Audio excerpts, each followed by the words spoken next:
ভিডিওটির এই দৃশ্য দেখে যে কারো মনে হতে পারে এটি কোনো একটি কালচারাল স্কুল, যেখানে তরুণ তরুণীরা নাচ গান শিখছেন।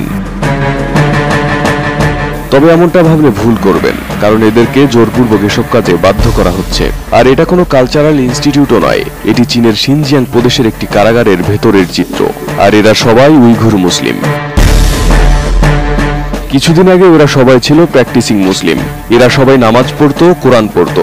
এক কথা, ইসলামী রক্ষণশীল পরিবেশে বেড়ে উঠেছেন তারা, যার অপরাধে তাদের গ্রেপ্তার করে এখানে নিয়ে আসা হয়েছে।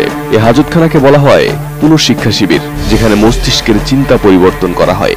অর্থাৎ মস্তিষ্ক থেকে ইসলামী বিশ্বাস ভুলিয়ে দিয়ে কমিউনিস্ট চিন্তা চেতনাকে জোর করে মানুষের মনে গেঁথে দেওয়া হয়। সরকার এগুলোকে ভোকেশনাল ট্রেনিং বললেও বাস্তবতা হলো এগুলো একটি আদর্শিক নির্যাতন কেন্দ্র। সেখানকার মূল কাজ হলো ইসলামকে শত্রু ভাবা এবং মুসলমানদের সেই ধর্মত্যাগে বাধ্য করা।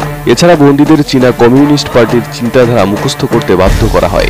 রাষ্ট্রনায়ক শি জিনপিং এর বক্তব্য, নীতিমালা, স্লোগান মুখে জপতে বলা হয়। বন্দীদের প্রতিদিন নিজেকে ভুল চিন্তাধারার মানুষ ঘোষণা করতে বাধ্য করা হয়। স্বীকারোক্তি স্বরূপ লেখা হয়, আমি ইসলাম মানতাম, কিন্তু এখন ভুল বুঝেছি। বন্দীদের যারা ধর্ম ছাড়তে রাজি হয় না, তাদের দেওয়া হয় বৈদ্যুতিক শক, দাঁড়িয়ে রাখা হয় ঘন্টার পর ঘন্টা, খাবার দেওয়া হয় না। নারী বন্দীদের অনেককে গ্যাংরেপও করা হয়, আবার অনেকে নিখোঁজও হয়ে যায়।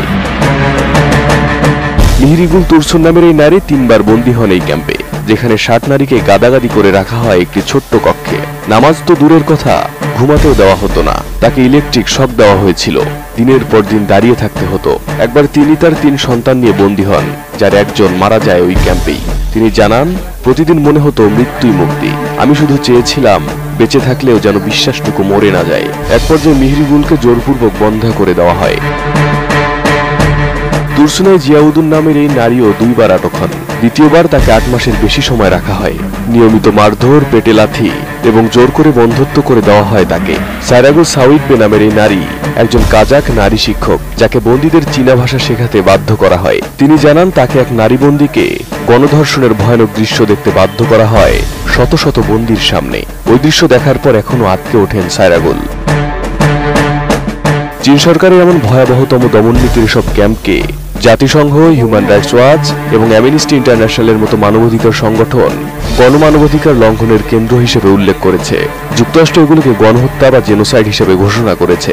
তবুও চীন সরকার বলে এটি চরমপন্থারদের প্রশিক্ষণ কেন্দ্র।